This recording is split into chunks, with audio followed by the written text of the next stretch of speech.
কিছু গল্প মনের কথা। আমি পাপড়ি, সাথে আপনারা সবাই কেমন আছেন? আজ শনিবার, ভিয়েতনামে আমাদের সেকেন্ড দিন। সকাল 6টাও বাজেনি, ঘুম ভেঙে গেছে। শারীরিক ক্লান্তি নাকি মানসিক প্রশান্তি জানি না, তবে কাল রাতের ঘুমটা খুব ভালো হয়েছে। একবারও ঘুম থেকে উঠিনি। আইভিও সেই যে টানা ঘুমিয়েছে, একদম ভোর 4:45 নাগাদ একবার উঠেছিল, দিয়ে এখনো অবধি আবার ঘুমাচ্ছে। কাল রাত্রেবেলায় ঘুমানোর সময় ঠিক করে শুয়েছিলাম যে সকালবেলা উঠেই আগে ব্যালকনিতে আসবো, অন্য কোনো দিকে নয়। যেমন কথা তেমন কাজ।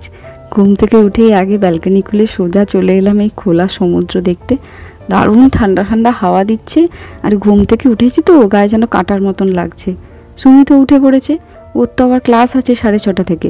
ও ওদিকটা ফ্রেশ হচ্ছে। আমার কিছুক্ষণ আগেই ও ঘুম থেকে উঠেছে, তো উঠে আগে এই ভিউটা আগে দেখে চলে গেছে। তখনও আরও একটুখানি অন্ধকার ছিল। দেখুন জুম করে যতদূর দেখাচ্ছি না, এতদূর পুরো রিসর্টের এরিয়া। এই সাদা সাদাগুলো হচ্ছে এক একটা ভিলা।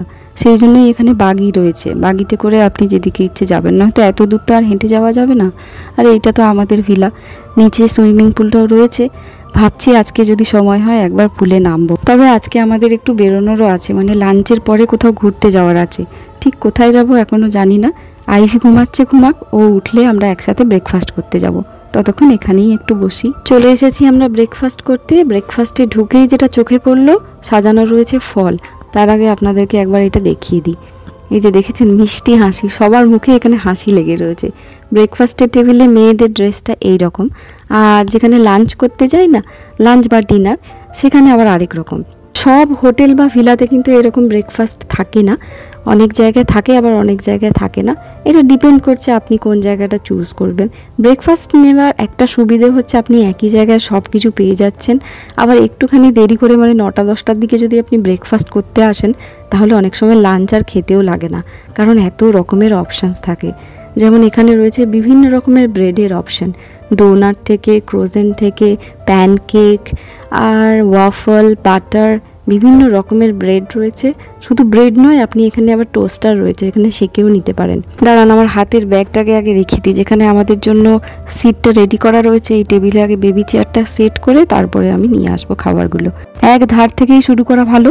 প্রথমে শুরু হচ্ছে ডিমের লাইভ কাউন্টার, মানে ডিম পোচ, অমলেট, স্ক্র্যাম্বল এগ, কী খাবেন সেটা বলে দিলে ওনারা এক্ষুনি বানিয়ে দিচ্ছেন। তো আমরা একটা স্ক্র্যাম্বল এগ নিয়েছি আপাতত। এটা হচ্ছে কফি সেন্টার, মানে কফিটাও আপনাকে অর্ডার করতে হবে, ক্যাপুচিনো, লাতে, আমেরিকানো, যা খেতে চান সেগুলো বলে দিলে ওনারা তখনই বানিয়ে দেবেন। আর এইখানটায় হচ্ছে বিভিন্ন রকমের চা রয়েছে। আমাদের বাঙালিদের দুধ চা ছাড়া আপনি বিভিন্ন রকমেরই পেয়ে যাবেন। তো সেই জন্য আমরা ইনস্ট্যান্ট টি প্যাকেট কিনে এনেছিলাম ভিলাতে, ওটা দিয়েই কিন্তু আমাদের দিন শুরু করেছি। এখানে রয়েছে কিছু কাঁচা মাছ, স্যালাড খাওয়ার জন্য, আর এগুলো হচ্ছে বিভিন্ন রকমের চিজ। এখানে লাইটটা এত হলুদ, মানে সব চিজগুলো হলুদ দেখা যাচ্ছে। যাই হোক, এক হাতে ভিডিও করছি, কোলে তো আইভি রয়েছে, যতটা পারছি আপনাদেরকে দেখানোর চেষ্টা করছি। এই ব্রেকফাস্টগুলোয় আসলে এত রকমের আইটেম থাকে যে আপনি একদিনে যদি সব খেতে যান তাহলে কিন্তু সেটা বোকামি হয়ে যাবে। এক এক দিন এক একটা ট্রাই করাই ভালো। এই জায়গাটা সুন্দর করে সাজানো রয়েছে সব স্যালাডের অপশন। কিছু কাঁচা ভেজিটেবল রয়েছে আর কিছু বয়েলড বা স্টিমড ভেজিটেবল রয়েছে। এই পাশেও তাই, এগুলো সব স্যালাডের অপশন। শুধু স্যালাড খেলে তো হবে না, স্যালাড ড্রেসিংও চাই। তাই এর সাথে সাথেই রাখা রয়েছে বিভিন্ন রকমের সস, বিভিন্ন রকমের তেল, অলিভ অয়েল। অর্ধেক জিনিসের নামও জানি না বা মনেও করতে পারছি না, বুঝলেন। আর এগুলো হচ্ছে বিভিন্ন রকমের সস। আচ্ছা, তারই ঠিক উল্টো দিকে দাঁড়ালে আবার এরকম লাইভ কিচেন রয়েছে। এই লাইভ কিচেনে আপনার ভিয়েতনামিজ যে ট্র্যাডিশনাল ফুড, সেগুলো ওনারা এখানেই তৈরি করে দেবেন। এই যত রকমের সবজি রয়েছে, সেই সবজিগুলো থেকে আপনি চুজ করতে পারেন কোন কোন সবজি নেবেন। একটা বাটিতে করে নিয়ে আপনি সামনে ওনাদেরকে দিলে আপনার সামনেই ওনারা বানিয়ে দেবেন ভিয়েতনামিজ ট্র্যাডিশনাল স্যুপ বা নুডলস যা হয় সেগুলো। তার সাথে রয়েছে বিভিন্ন রকমের ড্রেসিং। সবার মুখে কিন্তু এরকম হাসি লেগে আছে, জানেন তো। প্রতিদিন এরা এত কাজ করছে, তবুও কিন্তু স্মাইলটা ছাড়েনি। প্রতিদিন কত গেস্ট হাসি মুখে হ্যান্ডেল করছেন।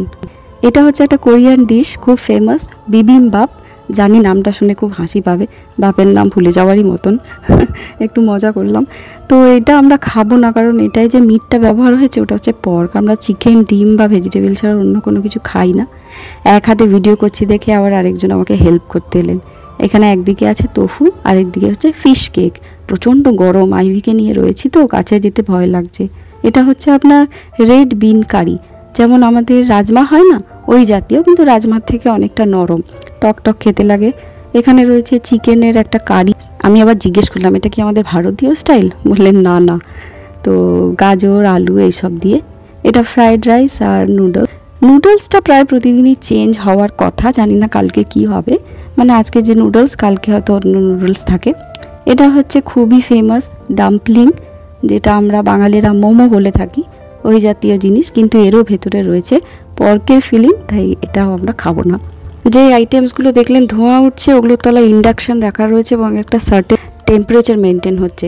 এইটা হচ্ছে গ্রিলড চেরি পটেটো, দেখতে অসম্ভব সুন্দর, খেতেও খুব সুন্দর। আর রয়েছে baked pasta, Vietnamese pancake, vegetable দিয়ে, আমাদের যেমন ময়দা দিয়ে মোগলাই হয় না ডিম দিয়ে, ওই জাতীয়। আর এটা হচ্ছে সি ফুডের একটা স্যুপ, এর মধ্যে রয়েছে লেমন গ্রাস, একটা স্পেশাল লেবুর পাতা, আর কিছু এদের স্পেসিফিক মশলা, সেটা দিয়ে একটা গরম গরম হালকা একটু টক আর ঝাল দিয়ে একটা স্যুপ। সকাল সকাল এগুলো খেতে ইচ্ছে করবে না, 10:30 11টার আগে এগুলো খেলে আর লাঞ্চ করতে লাগবে বলুন? তখন উনি আমাকে দেখালেন সব আইটেমসগুলো, ভিডিও করছি বলে ওনাকে হাসি মুখে একটা থ্যাংক ইউ জানাবো না, থ্যাংক ইউ বললাম, কিন্তু সেটা ভিয়েতনামিজে, কারণ আমি কালকেই শিখেছি ভিয়েতনামিজে থ্যাংক ইউকে বলে খম অং, তো সেটাই আমি বললাম। আর একটুখানি এগিয়ে এসে দেখলাম এখানে কিছু নান রাখা রয়েছে, আর তোফু আর পুঁই শাকের কালকে রাত্রের মতন একটি স্যুপ রাখা রয়েছে। সমোসা বলে রাখা আছে, সমোসা যদিও ওগুলো আমাদের ইন্ডিয়ান স্টাইল নয়। স্প্রিং রোল আর কিছু স্টিমড ভেজিটেবল, এখানেও রয়েছে অনেক রকম টোস্টের আইটেম। ওই পাশটায় কিছু ব্রেড রাখা রয়েছে, বাটার, পিনাট সস, মধু, এইসব আর কি। এইখানে একটা জিনিস দেখলাম, কিডস কর্নার বলে একটা করা আছে, মানে এটা শুধুমাত্র বাচ্চাদের জন্য, এখানে বড়দের কোনো আইটেম নেই। মোটামুটি যারা এই 5-6 বছর বয়সী আর কি, তারা আসছে, সেখান থেকে শুরু করে ধরুন 8-10 বছরের, তারা আসছে, নিজেদের মতন নিচ্ছে, খাচ্ছে, এখানে বসে খেলছে।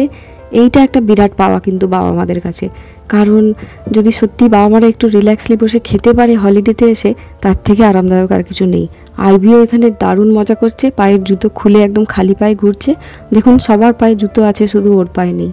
বলছে না আমি জুতো পরবো না, এখন আমি খালি পায়ে ঘুরবো। তো আমি ওকে ওর মতনই ছেড়ে দিয়েছি। আমাদের দুজনের ব্রেকফাস্টটা আগে হয়ে গেছে, কারণ আমি এই ঘুরে ঘুরে চারিদিকটা দেখছি। আমাদের টিমে আরও যারা আছেন তারা এখনও বসে বসে শেষ করছেন আর কি, এখনও তাদের খাওয়া হয়নি, চলছে। তো আমি আইভিকে নিয়ে পুরো এরিয়াটা একবার ঘুরে ঘুরে দেখছি। ও এখন এখানে রং পেন্সিলটা পেয়েছে, বেশ কিছুক্ষণ এখানে খেলুক, তারপরে আবার যাবো ওইদিকে বাইরের দিকটা। আজকে তো হাতে অনেকটা সময় রয়েছে, তো আস্তে আস্তে এই পুরো এরিয়াটা আমি ঘুরে দেখব, তারপরে রুমে ফিরবো। চলে এসেছি বাইরেটা, এই যে দেখুন বাইরেটা অপূর্ব সুন্দর আজকের ওয়েদার। লাকিলি আজকে বৃষ্টি হচ্ছে না, নয়তো এটা তো রেনি সিজন, আপনারা আগের দিনই দেখলেন কেমন মুষলধারে বৃষ্টি হচ্ছিল। তো যাই হোক, এই যে এখনও জল জমে আছে চারিদিকে, বাইরে তেমন একটা লোক বসে নেই, প্রচণ্ড রোদ, মানে এখন তো প্রায় বেলা 11টা 11:30 বাজে। এই যে দেখছেন জল জমে রয়েছে কেমন, কাল রাত অবধি বৃষ্টি হয়েছে। চলুন সামনের দিকে এবার একটু এগিয়ে যাই, সামনের দিকে সুইমিং পুল রয়েছে, আর ওইখানে আমাদের দাঁড়িয়ে রয়েছে পুরো টিম, আর তার সাথে সুমিতও রয়েছে। দাঁড়ান আমার ব্যাগ আর আইভির জুতোটা হাতে করে নিয়ে আসি। এই যে দেখছেন খালি পায়ে কেমন ছুটছে, প্রচণ্ড গরম, পা রাখতে পারছে না, টুই টুই করে ছুটে যাচ্ছে। আর প্রথম থেকেই তো সুইমিং পুলে নামবে বলে একদম পাগল করে দিচ্ছিল। এখন যখন দেখেছি ওর বাবা এসে দাঁড়িয়েছে এখানে, ওকে আর পাইকে একেবারে তীরের বেগে ছুটে আসছে। একটা টাওয়াল আর একটা জামা ব্যাগের মধ্যে করে নিয়ে চলে এলে ভালো হতো, তাহলে ও এখানে কিছুক্ষণ খেলতে পারতো। আমারই ভুল হয়েছে, খেয়াল নেই অতটা যে এখানে জল দেখলেই ও লাফাবে। এখানে সবাই একরকম ড্রেস পরেছে, যোগার কিছু পোস্টার্স করবে আর কি, মানে ছবি তোলা হবে, ভিডিও তোলা হবে। ওরা তো এক্ষুনি ক্লাস করে এলো, এখানে কিছুক্ষণ সময় কাটাবে, তারপরে আবার ক্লাস করতে যাবে। ক্লাস করে এসে তারপরে লাঞ্চ হবে, লাঞ্চের পরে আমরা বেরোবো ঘুরতে। ওই যে দেখুন দূরে একটা বাগি যাচ্ছে, আমার এই বাগিটা দেখছি আর আমার মুর্শিদাবাদের টোটোর কথা মনে পড়ছে। মানে প্রথম টোটো আমি দিদির বাড়িতে চেপেছি, আমার দিদির বাড়ি তো মুর্শিদাবাদে, তাই বললাম আর কি। সবাই মিলে বেশ হাসি ঠাট্টায় টাইমটা কাটছে। এখানে একটা যোগা পশ্চার করা হচ্ছে, যেটা ফটো তোলা হবে। আমি আর আইভি বেশ পা ডুবিয়ে ডুবিয়ে জলে বসে আছি, ও তো একেবারে নামবে বলে ছটপট করছে। বিভিন্ন অজুহাতে ওকে আমি আটকে রেখেছি কোনো রকমভাবে। এই যে দেখছেন একেবারে জলের ধার থেকে কিছুতেই আসবে না। সেই অবস্থায় ভিডিও করাটা একটু রীতিমতন চাপ, ও কোনো কথা শুনছে না যে আমি নামবো। তো যাই হোক, কি আর করা যাবে, যেভাবে হোক ওকে এখান থেকে একটুখানি ওই দিকটায় নিয়ে যাই। এই সবুজ ঘাসগুলো দেখে না একেবারে ভীষণ লোভ লাগছে। চলুন একবার হেঁটে নিই। চল আমরা ঘাসের ওপর হাঁটবো, সবুজ ঘাস পরিষ্কার করা আছে।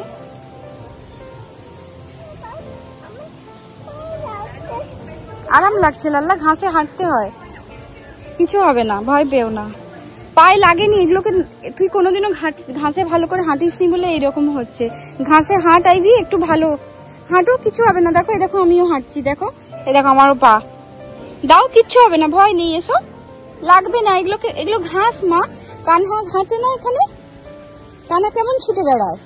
তারপরে আমরা আবার ওখানে জলে গিয়ে বসবো, ভয় পেও না তুমি, কিছু হবে না, হাঁটো, ঘাসে হাঁটতে হয়, ঘাস সবুজ পাস না বলে এই অবস্থা, দেখেছিস। সত্যি আইভিকে থেকে খুব কষ্ট হচ্ছে, ঘাসের উপর হাঁটতেও ভয় পাচ্ছে বেচারি।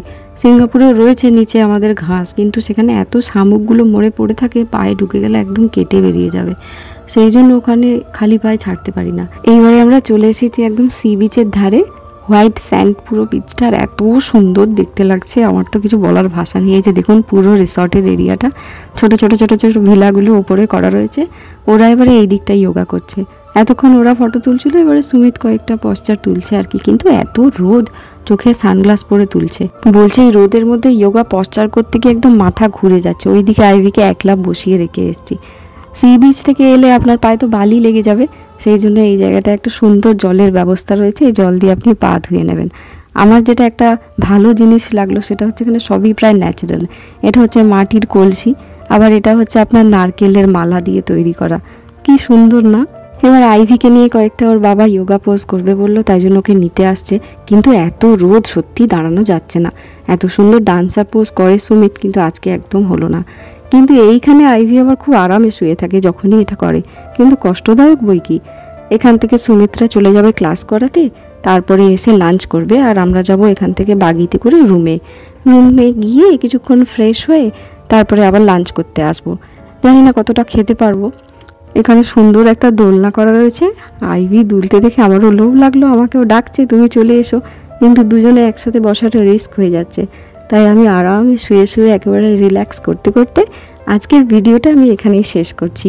কারণ লাঞ্চ আর তারপরে কোথায় ঘুরতে গেলাম সব কিছু যদি এই ভিডিওতে দেখিয়ে দিই তাহলে ভিডিওটা অনেক লম্বা হয়ে যাবে। আজকের ব্লগটা কেমন লাগলো কমেন্টে আমাকে অবশ্যই জানাবেন, ভালো লাগলে একটা লাইক, পারলে শেয়ার করবেন। সবাই ভালো থাকুন, দেখা হচ্ছে খুব তাড়াতাড়ি লাঞ্চ আর তারপরের ঘোরাফেরা নিয়ে নতুন একটা ভিডিওতে, অন্য কোনো পথে, অন্যরকম স্বাদে। আজ আসি।